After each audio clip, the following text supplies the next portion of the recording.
তিনি বলেছেন এক নির্বাচনী এক জনসভায়, আমাদের জন্যই বাংলাদেশ তৈরি হয়েছে, বড় বড় কথা বলো, অবৈধ সবাইকে পাঠিয়ে দেব।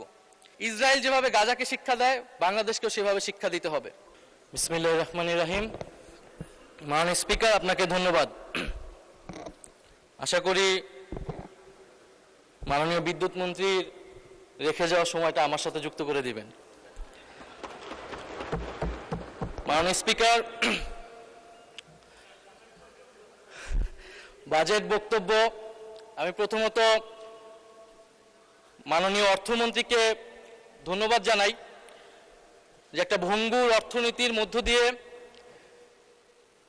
এই সরকার অনেকের অনেক চাহিদা, অর্থনৈতিক সংকট এর মধ্য দিয়ে যে কোনো অর্থমন্ত্রীর একটা বাজেট পেশ করা আসলেই অনেক দুরূহ কাজ, দুঃসাধ্য কাজ। এবং মাননীয় অর্থমন্ত্রীর বাজেট বক্তব্যটা অত্যন্ত সুলিখিত হয়েছে, 234 পৃষ্ঠার বক্তব্য। সেটার জন্য মাননীয় অর্থমন্ত্রীকে আমি প্রথমত ধন্যবাদ জানাই। মাননীয় স্পিকার, প্রশংসা দিয়ে শুরু করলাম। মাননীয় স্পিকার, বাজেট নিয়ে বিরোধী দলের পক্ষ থেকে যেই মোটা দাগে যে সমালোচনাগুলো, সেগুলা ইতিমধ্যে চলে এসেছে। সেখানে আমার নতুন করে আসলে যুক্ত করার কিছু নাই। আমরা বলেছি এই বাজেটটা ঘাটতি বাজেট। আমরা বলেছি যে রাজস্ব লক্ষ্যমাত্রা নির্ধারণ করা হয়েছে এটি অবাস্তব। সরকার দলের পক্ষ থেকে তারা বলেছেন তারা স্বপ্নবিলাসী, তারা অসম্ভবকে সম্ভব করতে চায়। যেভাবে তারা নির্বাচনে জয়লাভ করেছেন, একইভাবে তারা এই বাজেটকেও বাস্তবায়ন করতে চান তারা। তো মাননীয় স্পিকার, নির্বাচনের বিতর্কে আমি যাব না, সেটা অন্যদিকে চলে যাবে। নিশ্চয়ই একদিন সত্য প্রকাশিত হবে। মাননীয় স্পিকার, বাজেট অর্থনীতির সাথে সম্পর্কিত। রাষ্ট্র যেমন কোনো আবেগের বিষয় না, অর্থনীতিও কোনো আবেগের বিষয় না। আমরা বললাম, আমরা চাইলাম, আমরা বাস্তবায়ন করে ফেলবো সবাই মিলে, আর আমরা করে ফেলবো, এটা সম্ভব নয়। একটি বাজেট বা অর্থনীতির পরিবর্তনের জন্য উৎপাদন, বন্টন, ভোগ, বিনিয়োগ সবকিছুর একটি সুষম পরিকল্পনা প্রয়োজন। সেই পরিকল্পনা আমরা এই বাজেট বক্তব্যে মাননীয় স্পিকার পাইনি। মাননীয় স্পিকার, বাজেটের যাওয়ার আগে আমি যদি একটু অর্থনৈতিক প্রেক্ষাপট নিয়ে কথা বলি। 1971 সাল বাংলাদেশের ছাত্র, তরুণ, কৃষক সবাই একটি জনযুদ্ধের মাধ্যমে এই ভূখণ্ডকে স্বাধীন করলো, লক্ষ্য সামাজিক ন্যায় বিচার প্রতিষ্ঠা করা। কিন্তু দুঃখের বিষয়, 1971 সালের পরে আমরা দেখলাম কলকারখানা সবকিছু জাতীয়করণ করে রক্ষী বাহিনীর হাতে তুলে দেওয়া হলো। আওয়ামী লীগের নেতাকর্মীরা সবকিছু দলীয়করণ করলো, ভোগ দখল করলো। ফলশ্রুতিতে দুর্ভিক্ষ আসলো, হাজার হাজার মানুষ মারা গেল, আমাদের অর্থনীতি আরো ভঙ্গুর পরিস্থিতিতে আসলো। পরবর্তীতে বাকশাল হলো, বাকশালের পতন ঘটলো এবং ঘটনা পরিক্রমায় মেজর জিয়াউর রহমান বাংলাদেশের শাসক হলেন। জিয়াউর রহমান ক্ষমতায় এসে যেই নীতিটি নিয়েছিল, মাঝারি, ক্ষুদ্র এবং মাঝারি শিল্পের বিকাশ, জিয়াউর রহমান সঠিকভাবে অনুধাবন করেছিলেন বাংলাদেশের সেই সময়ের অর্থনৈতিক সংকট হচ্ছে কর্মসংস্থান। ফলে তিনি মুক্তবাজার অর্থনীতিকে প্রমোট করলেন এবং আমাদের আজকের যে পোশাক শিল্প, সেটা জিয়াউর রহমানের হাত ধরে বাংলাদেশে প্রতিষ্ঠিত হলো। আমরা 1978 সালে জিয়াউর রহমান নুরুল কাদেরের দেশ গার্মেন্টসকে প্রমোট করলেন, সহায়তা করলেন দেশ গার্মেন্টস প্রতিষ্ঠায়। সাউথ কোরিয়ার রাইইউ নামক একটি কোম্পানির সাথে চুক্তি করে এদেশের উদ্যোক্তাদের, পোশাক শিল্পের উদ্যোক্তাদের প্রশিক্ষিত করলেন এবং এর মাধ্যমে কয়েকশো শিল্প কারখানা তৈরি হলো, মাঝারি শিল্পের বিকাশ হলো এবং দেশে কর্মসংস্থান তৈরি হলো। মাননীয় স্পিকার, আমাদের দেশে বর্তমান যে সংকট, কর্মসংস্থানের সংকট, আমাদেরকে জিয়াউর রহমানের মতো এই ধরনের একটা নীতি বা পরিকল্পনা অনুসরণ করা প্রয়োজন ছিল মাননীয় স্পিকার। কিন্তু আফসোস, বর্তমান সরকারের যে আই হ্যাভ এ প্ল্যান, সেই প্ল্যানের ভিতরে আমরা এই ধরনের কোনো নীতি বা এই ধরনের কোনো পরিকল্পনা মাননীয় স্পিকার আমরা পাইনি, যেটা দেশে কর্মসংস্থান তৈরি করতে পারবে। 2008 সালে আওয়ামী লীগ সরকার ক্ষমতায় আসার পরে আমরা জানি গত 16 বছর কি হয়েছে। রাজনৈতিক ক্ষমতা কক্ষিগত হয়েছে, দলীয়করণ হয়েছে। রাজনৈতিক ক্ষমতা কক্ষিগত হওয়ার সাথে সাথে অর্থনীতিও কক্ষিগত হয়েছে, সম্পদ কক্ষিগত হয়েছে। ফলে অলিগার্ক শ্রেণী তৈরি হয়েছে, সিন্ডিকেট তৈরি হয়েছে। আপনি বিভিন্ন সেক্টরে যাবেন, 3-4টা কোম্পানি বাংলাদেশের সেই সেক্টরের সকল ব্যবসা নিয়ন্ত্রণ করছে। আমরা জানি কিভাবে ব্যাংক লুট হয়েছে, দেশের হাজার হাজার কোটি টাকা লোপাট হয়েছে। এই অলিগার্ক যেই অর্থনৈতিক ব্যবস্থা তৈরি হলো, সমাজে বৈষম্য তৈরি হলো এবং বাংলাদেশের তরুণ যুবকরা তারা কোনো কর্মসংস্থান পাচ্ছে না। 2024 সাল বাংলাদেশের বিশ্ববিদ্যালয়ের ছাত্ররা, তরুণরা রাস্তায় নেমে আসলো কোটা সংস্কারের দাবিতে। 2018 সালেও নেমে এসেছিল, এর আগে ভ্যাট বিরোধী আন্দোলনে নেমে এসেছিল। এবারের আন্দোলনের নাম বৈষম্য বিরোধী ছাত্র আন্দোলন। আমরা খুবই সুপরিকল্পিতভাবেই এই আন্দোলনের নাম দিয়েছিলাম বৈষম্য বিরোধী ছাত্র আন্দোলন। কারণ মাননীয় স্পিকার আমাদের সামনে এটা স্পষ্ট ছিল যে শুধু সরকারি চাকরিতে কোটা যেমন বৈষম্য, কিন্তু সমাজে যে মূল বৈষম্যটা রয়ে গেছে, যার ফলে কর্মসংস্থান তৈরি হচ্ছে না, তার বিরুদ্ধে আসলে আমাদের আন্দোলন করতে হবে, তার বিরুদ্ধে আমাদের লড়াই করতে হবে। মাননীয় স্পিকার বৈষম্য বিরোধী ছাত্র আন্দোলনের মধ্য দিয়ে গণ অভ্যুত্থান সংগঠিত হলো এবং স্বৈরাচারী শেখ হাসিনা সরকারের পতন ঘটল। আমাদের এই যে বর্তমান সময়, এই সময় অর্থনৈতিক সংকটে আমার কাছে মেজর ক্রাইসিস 3টা। একটা হচ্ছে কর্মসংস্থান তৈরি, দ্বিতীয়ত হচ্ছে ব্যাংকিং খাত সংস্কার এবং তৃতীয়ত হচ্ছে আমাদের যে বিদ্যুতের যে চুক্তিগুলো হয়েছে, বিদ্যুতের দাম যে বেড়ে গিয়েছে সেটাকে আমরা কিভাবে আবার কমিয়ে আনবো, সহনীয় পর্যায়ে আনবো। মাননীয় স্পিকার, সরকারের নির্বাচনী প্রচারণা এবং এই বাজেট, তাদের প্রধান একটা প্রচারণার অংশ বা প্রজেক্ট হচ্ছে ফ্যামিলি কার্ড। তো ফ্যামিলি কার্ডের আইডিয়াটা কি বা থিওরিটা কি? বলা হয়ে থাকে যে গরিব মানুষকে যদি আপনি 100 টাকা দেন, সে 100 টাকার পুরোটাই সে খরচ করবে নিজের জন্য কিছু কেনার জন্য। সে সেটা সঞ্চয় করবে না, বিনিয়োগ করবে না, সে খাবার কিনবে বা তার নিত্য প্রয়োজনীয় কিছু জিনিস সে কিনবে। ফলে যদি আপনি গরিব মানুষকে টাকা দেন, 2000 টাকা দেন, 2500 টাকা দেন, সেই টাকাটা মানি রোল হবে, হাত বদল হবে, এভাবে অর্থনৈতিক একটা পরিবর্তন হবে। আমি যেরকমটা বুঝেছি মাননীয় অর্থমন্ত্রী। তো ফ্যামিলি কার্ডের এই যে থিওরিটা এবং এই যে 41 লক্ষ এবং পরবর্তীতে এটা কয়েক কোটি, 2 কোটি পরিবারকে দেওয়া হচ্ছে, এর ফলে রুরাল অর্থনীতিতে টাকা ঢুকছে, এটা সত্য। কিন্তু মাননীয় স্পিকার, এই ফ্যামিলি কার্ড বা এই প্রজেক্টের মাধ্যমে আপনি কনজামশন ডিমান্ড তৈরি করতেছেন, আপনি কিন্তু প্রোডাকশন ডিমান্ড বা ইনভেস্টমেন্ট ডিমান্ড তৈরি করতেছেন না। সে টাকা দিয়ে কিনবে প্রোডাক্ট, সেই প্রোডাক্টটা সে ইন্ডিয়ান প্রোডাক্ট কিনবে, চাইনিজ প্রোডাক্ট কিনবে, কারণ এই দেশে তো প্রোডাকশন আপনি বাড়াচ্ছেন না, কিন্তু তাকে আপনি কনজামশনটা বৃদ্ধি করে দিচ্ছেন। ফলে আমাদের এই সময় প্রয়োজন ছিল ইনভেস্টমেন্ট ডিমান্ড তৈরি করা, সোসাইটিতে অর্থনীতিতে প্রোডাকশন ডিমান্ড তৈরি করা, মিডল ইকোনমি তৈরি করা, ক্ষুদ্র এবং মাঝারি শিল্পের বিকাশ তৈরি করা। কিন্তু আপনি যেটা করছেন, কনজামশন ডিমান্ড তৈরি করছেন। এর ফলে আপনাকে কি করতে হবে? আমদানি করতে হবে এবং আপনাকে উচ্চ মূল্যস্ফীতি হয়ে যাবে এবং আপনি একটা নির্ভরশীল জনগোষ্ঠী তৈরি করছেন, যেখানে আমাদের বাংলাদেশের এই মুহূর্তে সবচেয়ে সম্ভাবনার জায়গা হচ্ছে তরুণরা। ডেমোগ্রাফিক ডিভিডেন্ডের সবচেয়ে স্বর্ণ সময় আমরা পার করছি মাননীয় স্পিকার। আমার দরকার ছিল তরুণদেরকে ইনভেস্ট করা। জিয়াউর রহমান যেরকম সাউথ কোরিয়ার সাথে চুক্তি করে তরুণদেরকে প্রশিক্ষিত করেছিল এবং পোশাক শিল্পের মাধ্যমে একটা মাঝারি এবং ক্ষুদ্র শিল্পের বিকাশ ঘটিয়েছিল, এরকম কোনো পরিকল্পনা কিন্তু মাননীয় স্পিকার আমরা এই বাজেটে পাইনি। আপনারা তরুণদেরকে ইনভেস্ট করেন, আপনারা তরুণদেরকে ঋণ দেন, তরুণদেরকে টাকা দেন, তরুণদেরকে প্রশিক্ষিত করেন, সেই টাকা আপনি অর্থনীতিতে অনেক বেশি পাবেন। একজন তরুণ যদি কর্মক্ষম হয়, সে তার বাড়িতে 2500-এরও বেশি টাকা দিয়ে তার পরিবারকে সে দিতে পারবে মাননীয় স্পিকার। ফলে আমাদের যেই ডেমোগ্রাফিক ডিভিডেন্ডটা আমরা কিন্তু মাননীয় স্পিকার কাজে লাগাতে পারছি না। মাননীয় স্পিকার, এই বাজেট বক্তব্যে 234 পৃষ্ঠা কর্মসংস্থান নিয়ে মাননীয় অর্থমন্ত্রী 1.5 পৃষ্ঠা লিখেছেন। আরো কয়েক পৃষ্ঠা লিখলে আমরা বুঝতে পারতাম যে তিনি কর্মসংস্থানকে আরো বেশি গুরুত্ব দিচ্ছেন মাননীয় স্পিকার। দ্বিতীয়ত, ব্যাংকিং খাতের সংস্কারে যদি আসি মাননীয় স্পিকার, ব্যাংকিং খাতে 40,000 কোটি টাকা দেওয়া হচ্ছে। ব্যাংক রেজুলেশন আইন এই সরকার এসে বদল করেছে, সংস্কার করে যারা ঋণ খেলাপি ছিল, যারা দেশের টাকা পাচারকারী ছিল, তাদেরকে আবার সুযোগ দিচ্ছে। মাননীয় স্পিকার, যারা ঋণ খেলাপি ছিল, যারা দেশের টাকা লুট করেছে, বিদেশে পাচার করেছে, আর যারা গণহত্যা করেছে, তাদের অপরাধ আমি খুব ভিন্ন কিছু দেখি না মাননীয় স্পিকার, দুইটাকে সমান অপরাধী হিসেবে আমি দেখি। আপনি অ্যাসালম, শিকদার, জেমকন, বেক্সিমকো, নাসা, সামিট, ওরিয়ন, এই ধরনের গ্রুপগুলা যারা এই দেশের অর্থ পাচার করেছে, সেই সকল ঋণ খেলাপিদের বিরুদ্ধে আপনি কি আইনগত ব্যবস্থা নিচ্ছেন?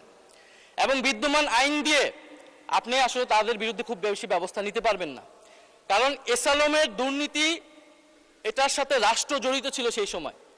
ডিজিএফআইকে দিয়ে সে ইসলামী ব্যাংক দখল করেছে। এখন যদি মাননীয় স্বরাষ্ট্রমন্ত্রী বলেন শেয়ার হোল্ডার, আপনি তো আইনের ফাঁকফোকর দিয়ে তাকে শেয়ার দিয়ে দিতে পারবেন, কিন্তু সত্যটা হচ্ছে মাননীয় স্পিকার, তারা সেই সময় রাষ্ট্রযন্ত্র ব্যবহার করেছিল। ফলে আমাদেরকে এই ধরনের অর্থ পাচারকারীদের বিরুদ্ধে ব্যবস্থা নিতে হলে নতুন আইন লাগবে, এবং তাদের সম্পদ অথবা তারা যে সকল সম্পদ দেখিয়ে ঋণ নিয়েছিল সেগুলোকে জাতীয়করণ করা প্রয়োজন মাননীয় স্পিকার। সেই টাকা আপনি বন্ড করেন, সেই টাকা দিয়ে আপনি মাননীয় স্পিকার আপনি ব্যাংকে আবার ফেরত দেন, ব্যাংকিং খাতকে আপনি আবার একটা স্থিতিশীল জায়গায় নিয়ে আসেন।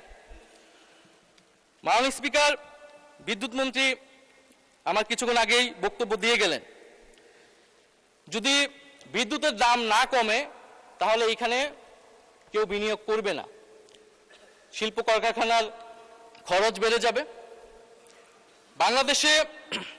Bangladesh power development board BPDB এখন বর্তমানে বিদ্যুৎ কেনে 12 টাকায়, বিক্রি করে 7 টাকায়। বাকি টাকাটা সে ভর্তুকি দেয়, যেটা জনগণের ট্যাক্সের মাধ্যমে আবার সরকারের কাছে যায়।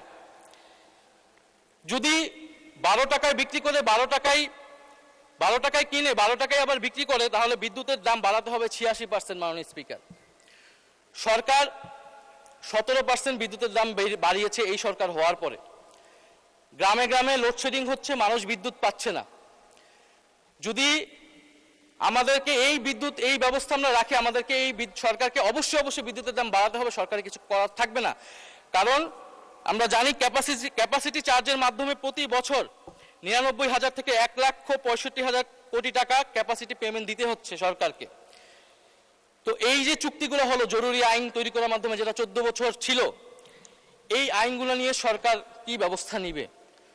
মাননীয় অর্থমন্ত্রী তার বাজেট বক্তব্যে একটি লাইন বলেছেন যে এটা নিয়ে তারা পর্যালোচনা করবেন এবং ব্যবস্থা নেবেন, প্রয়োজনীয় ব্যবস্থা। এটা তারা 31 দফাতেও বলেছিলেন। আমরা আরো সুস্পষ্টভাবে ওনাদের কাছ থেকে পদক্ষেপ আশা করেছিলাম যে যারা, এটা শুধু দুর্নীতি না, এটা পরিকল্পিতভাবে কাঠামোগতভাবে এটা বাংলাদেশের অর্থ লুট করা হয়েছে, বাংলাদেশের বিদ্যুৎ সেক্টরকে ধ্বংস করে দেওয়া হয়েছিল, তাদের বিরুদ্ধে আপনারা কি ব্যবস্থা নেবেন? আপনি আদানি চুক্তির বিরুদ্ধে কি ব্যবস্থা নেবেন? আদানির সাথে যে চুক্তি হয়েছিল, আপনি সামিটের বিরুদ্ধে কি ব্যবস্থা নেবেন? আপনি এসালামের বিরুদ্ধে কি ব্যবস্থা নেবেন?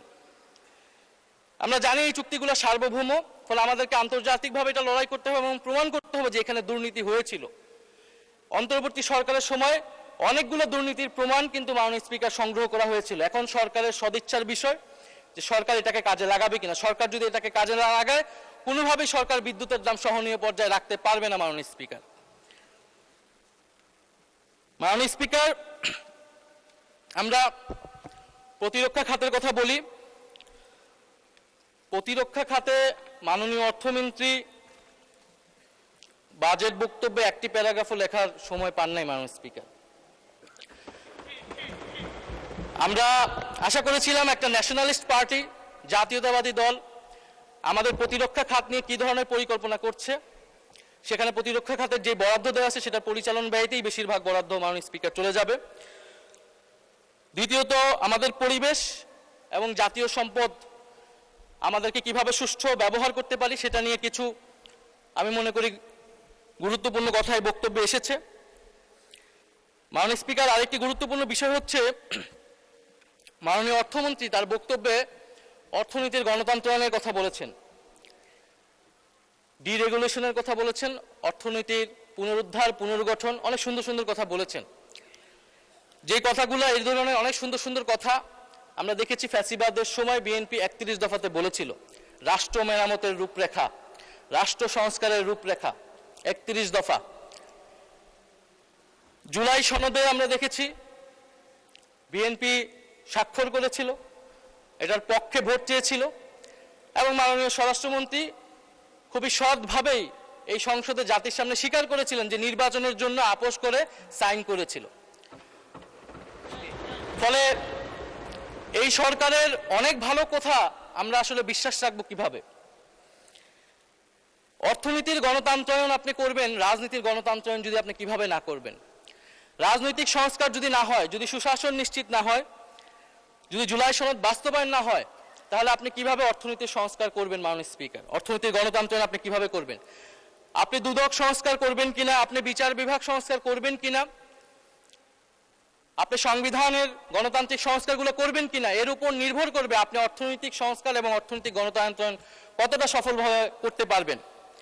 31 দফাতে অর্থনৈতিক সংস্কার কমিশনের কথা করার কথা ছিল, সাংবিধানিক সংস্কার কমিশনের কথা ছিল, তো অর্থনৈতিক সংস্কার কমিশন কোথায় গেল মাননীয় স্পিকার?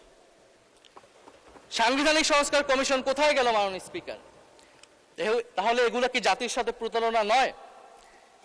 একইভাবে এই বাজেটকে যদি আমরা একটা প্রতারণার দলিল বলি, তাহলে মাননীয় স্পিকার আমরা কি খুব বেশি ভুল বলবো?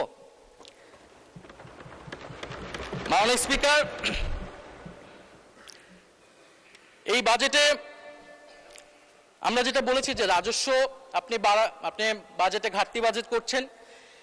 কেন্দ্রীয় অর্থনীতিতে যখন মহামন্দা চলে তখন ঘাটতি বাজেট করে, তখন মুদ্রা ছেড়ে দেওয়া হয় যাতে চাহিদা বৃদ্ধি পেলে কর্মচাঞ্চল্য তৈরি হবে, সমাজে অর্থনীতি বেগবান হবে।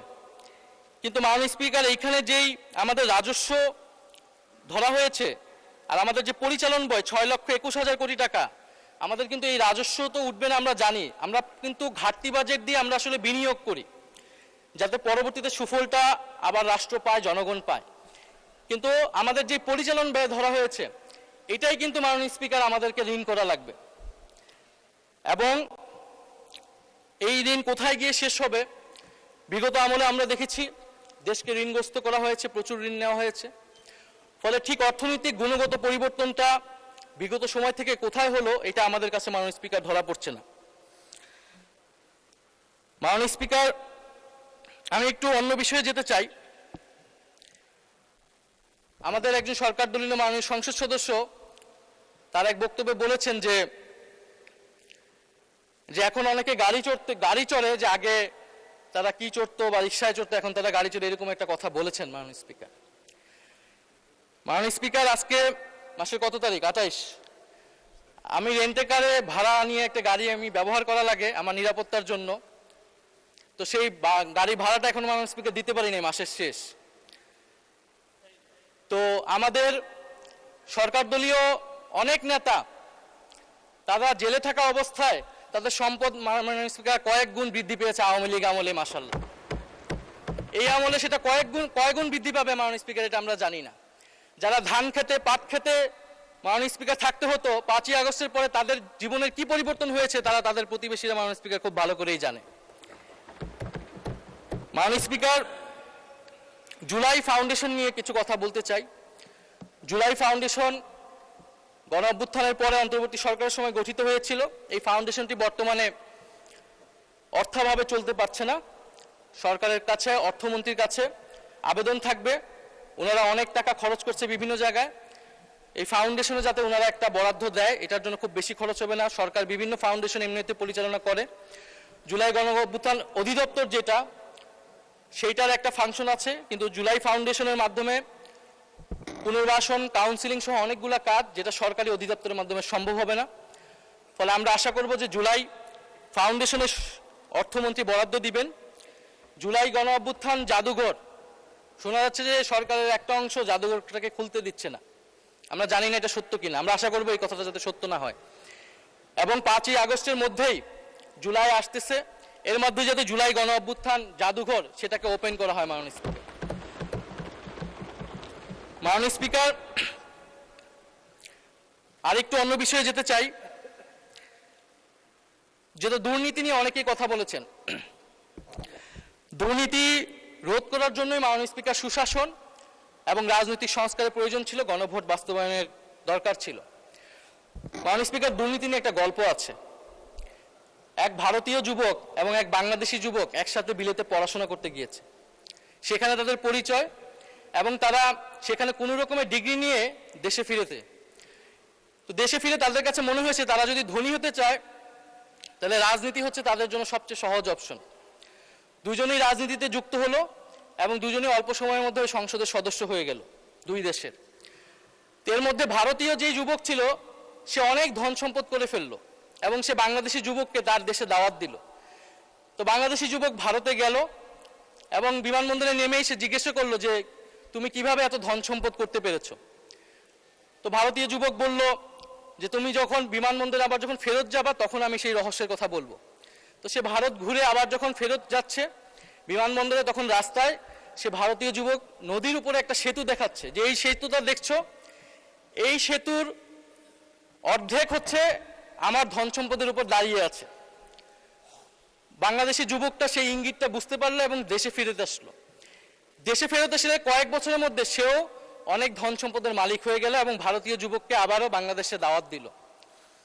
ভারতীয় যুবক বাংলাদেশে আসলো, এসে সেই বাংলাদেশি যুবককে বলল কোথায় তোমার সেতু কোথায়।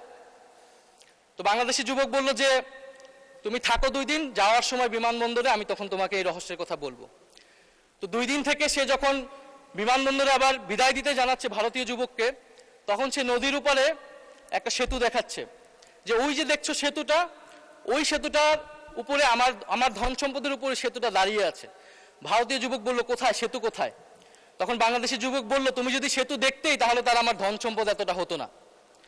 তো মাননীয় স্পিকার, বাংলাদেশের উন্নয়ন, মেগা প্রকল্প, মেগা প্রজেক্ট, এগুলোর মাধ্যমে ধন সম্পদ কিভাবে তৈরি হয়, আমলাতন্ত্র, রাজনীতিবিদ, ব্যবসায়ী চক্র কিভাবে ফুলে ফেপে বড় হয়েছে এটা আমরা জানি। এইটাকে চেক এন্ড ব্যালেন্স করার জন্য, এটাকে অ্যাকাউন্টেবল করার জন্য, জবাবদিহিতার আওতায় আনার জন্য মাননীয় স্পিকার হচ্ছে জুলাই সনদ এবং গণভোট অনুষ্ঠিত হয়েছিল। আপনি যে লোকাল লেভেলে ফ্যামিলি কার্ড দিচ্ছেন সেখানে যে দুর্নীতি হবে না তার কি গ্যারান্টি? আপনি কিভাবে সেটা নিশ্চিত করবেন যে সেটা যার প্রাপ্য সে পাবেন? আপনি কি স্থানীয় প্রশাসনকে শক্তিশালী করেছেন? আপনি কি স্থানীয় সরকারকে সংস্কার করেছেন? আপনি তো সেখানে দলীয় প্রশাসক বসিয়ে রেখেছেন। ফলে মাননীয় স্পিকার, দুর্নীতিকে রোধ করতে হলে আমাদেরকে অবশ্যই আমাদেরকে গণভোট বাস্তবায়ন করতে হবে, গণভোটের রায়, সংস্কার এবং জুলাই সনদ বাস্তবায়ন করতে হবে। মাননীয় স্পিকার, আমি শেষের দিকে এসে গিয়েছি, আরেকটি বিষয়ে যাব। এই সরকার আসার পরে সীমান্তে প্রায় 10 জনের মতো ভারতীয় বাহিনী বিএসএফ দ্বারা হত্যা করা হয়েছে এবং পুশিং করার চেষ্টা করা হচ্ছে অবৈধ বাংলাদেশি বলে। আমরা এই বাজেট অধিবেশনে পুশিং নিয়ে একটা আলোচনা করতে চেয়েছিলাম মাননীয় স্পিকার। এই আলোচনাটা আমরা জানি না কোন কারণে এই আলোচনাটা আমাদেরকে করতে দেওয়া হয়নি। সরকারি দল, বিরোধী দল, সমালোচনা, প্রশংসা, এত কথা হলো, আমরা কি 1 ঘন্টা সময় মাননীয় স্পিকার বের করতে পারতাম না পুশিং নিয়ে আলোচনা করার জন্য? আমরা বিএনপির নামের সাথে জাতীয়তাবাদ শব্দটা আছে, আমরা দেখতে চাই তারা কিভাবে সীমান্ত হত্যা বন্ধ করে মাননীয় স্পিকার, এবং সেই বিষয়ে আমরা সর্বাত্মকভাবে সহযোগিতা করব। আমরা বিজেপিকে সাধুবাদ জানাই এই মহান সংসদ থেকে, তারা যেভাবে প্রতিরোধ করছে, যেভাবে দৃঢ়তার সাথে দাঁড়িয়ে রয়েছে। বাংলাদেশের 18 কোটি জনগণ মাননীয় স্পিকার বাংলাদেশ বিজেপির সাথে রয়েছে। মাননীয় স্পিকার, পশ্চিমবঙ্গে একটি নির্বাচন হয়েছে এবং শুভেন্দু অধিকারী সেখানকার মুখ্যমন্ত্রী হয়েছে। নির্বাচনের আগে এবং পরে বাংলাদেশকে নিয়ে লাগামহীন বক্তব্য দিয়ে যাচ্ছে মাননীয় স্পিকার। তিনি বলেছেন নির্বাচনী এক জনসভায়, আমাদের জন্যই বাংলাদেশ তৈরি হয়েছে, বড় বড় কথা বলো, অবৈধ সবাইকে পাঠিয়ে দেব। তিনি এর আগে একটি জনসভায় বলেছেন ইসরায়েল যেভাবে গাজাকে শিক্ষা দেয় বাংলাদেশকেও সেভাবে শিক্ষা দিতে হবে। মাননীয় স্পিকার, এই অদ্ভুতের জবাব বাংলাদেশ সরকারকে দিতে হবে, পররাষ্ট্র মন্ত্রণালয়কে দিতে হবে। আমরা পররাষ্ট্র মন্ত্রণালয় থেকে কঠোর জবাব আশা করছি এবং ইতিহাস ভুলে গেলে চলবে না। এই পূর্ববঙ্গের কৃষকের টাকায় মাননীয় স্পিকার কলকাতা শহর তৈরি হয়েছিল। কলকাতা শহর আমরা 1937 সালে বিজয় লাভ করেছিলাম মাননীয় স্পিকার, এবং শ্যামাপ্রসাদ মুখার্জিরা তারা সাম্প্রদায়িক নীতির ভিত্তিতে পশ্চিমবঙ্গ ভাগ করেছিল, যে পশ্চিমবঙ্গ দিবস আজকে নরেন্দ্র মোদী পালন করছে। আমরা এই জাতীয়তাবাদী সরকারকে আমরা সেই সমমর্যাদায় সমতার নীতি নিয়ে আমরা প্রতিবেশীর সাথে সম্পর্ক করতে চাই। বাংলাদেশ ফার্স্ট, এটা যাতে শুধু মুখে মুখে না থাকে মাননীয় স্পিকার। মাননীয় স্পিকার, আমাকে যদি আরেকটু সময় বাড়িয়ে দিতেন আমি শেষ করে ফেলবো। জি, 4 মিনিট দেওয়া হলো আপনাকে, ধন্যবাদ। মাননীয় স্পিকার, ভারতীয় নতুন হাই কমিশনার বাংলাদেশে এসেছেন দীনেশ ত্রিবেদী। তো ত্রিবেদী সাহেব বাংলাদেশে প্রবেশ করেই ভারতের আকাশ জমি বাংলাদেশের আকাশ জমির সাথে মিলিয়ে ফেলেছে মাননীয় স্পিকার। তো মিষ্টি কথায় মাননীয় স্পিকার চিরা ভিজে না। গত 16 বছরের কথা আমরা ভুলে যাইনি। তাদের উচিত ছিল, নতুন হাই কমিশনার উচিত ছিল প্রথমত অ্যাপোলজি করা। 16 বছরে বাংলাদেশে যে প্রত্যক্ষ এবং পরোক্ষভাবে আওয়ামী লীগকে ক্ষমতায় রাখতে সহায়তা করেছে ভারত সরকার, তার জন্য অ্যাপোলজি করা। এখানে যে গণহত্যা সংঘটিত হয়েছিল এবং এখনো সেই গণহত্যার হত্যাকারী ওসমান হাদির হত্যাকারীকে ভারতে আশ্রয় দেওয়া হয়েছে, বাংলাদেশে নাশকতা করছে আওয়ামী লীগ, তার জন্য ভারতীয় হাই কমিশনারকে অ্যাপোলজি করা উচিত ছিল। এবং কিভাবে বাংলাদেশের সাথে নতুন সম্পর্ক তৈরি করবে মর্যাদা এবং সমতার ভিত্তিতে, সেই কথা বলা উচিত ছিল মাননীয় স্পিকার।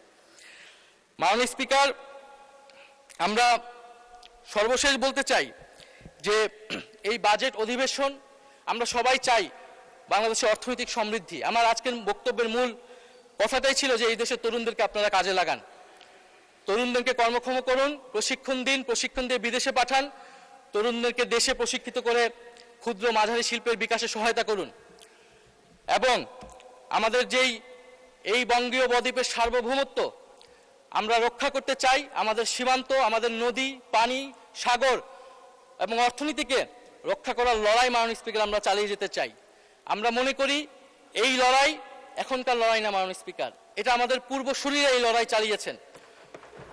1947 সালে আমরা আমাদের কৃষকেরা জমির অধিকারের জন্য লড়াই করেছেন, পেয়েছেন জমির অধিকার। 1971 সালে আমরা স্বাধীন ভূখণ্ড পেয়েছি, 24 সালে আমরা সার্বভৌমত্ব পেয়েছি। মাননীয় স্পিকার, এই লড়াই চালিয়েছিলেন হাজী শরীয়তুল্লাহ ফরাজি আন্দোলনের মাধ্যমে, এই লড়াই চালিয়েছিলেন তিতুমির বাঁশের কেল্লার মাধ্যমে, এই লড়াই চালিয়েছিলেন হাবিলদার রজব আলী সিপাহী বিদ্রোহে, এই লড়াই শাহজালাল চালিয়েছিলেন গৌর গোবিন্দের বিরুদ্ধে। মাননীয় স্পিকার, আমাদের যে 100 বছরের সংগ্রাম, এই দেশের ভূখণ্ড, মাটি, আমাদের স্বাধিকার, আজাদি রক্ষা করার লড়াই, এই হাজারো সংগ্রাম লড়াইয়ের মধ্য দিয়ে আমরা একটা দেশ পেয়েছি যার নাম বাংলাদেশ। এই দেশকে আমরা রক্ষা করতে চাই, এই দেশকে আমরা ঐক্যবদ্ধ করতে চাই। এই দেশকে রক্ষার জন্য, স্বাধীনতা সার্বভৌমত্বের জন্য, বৈষম্যহীন এবং গণতান্ত্রিক বাংলাদেশের জন্যই 2024 সালে এত তরুণ, এত মানুষ জীবন দিয়েছে। আমরা আশা করব সেই জীবনদান বৃথা যাবে না। ফলে বর্তমান সরকারের প্রতি আমাদের আহ্বান থাকবে যে দুর্নীতি বন্ধ করুন, জুলাই সনদ বাস্তবায়ন করুন এবং যারা টাকা পাচার করেছে, অর্থনৈতিকভাবে লুটপাট করেছে, তাদেরকে বিচারের আওতায় আনুন। ইনশাআল্লাহ আমরা ঐক্যবদ্ধভাবে এই বাংলাদেশ বিনির্মাণ করব এবং বাংলাদেশকে একসাথে নেতৃত্ব দেব। মাননীয় স্পিকার, আপনাকে ধন্যবাদ। ইনকিলাব জিন্দাবাদ।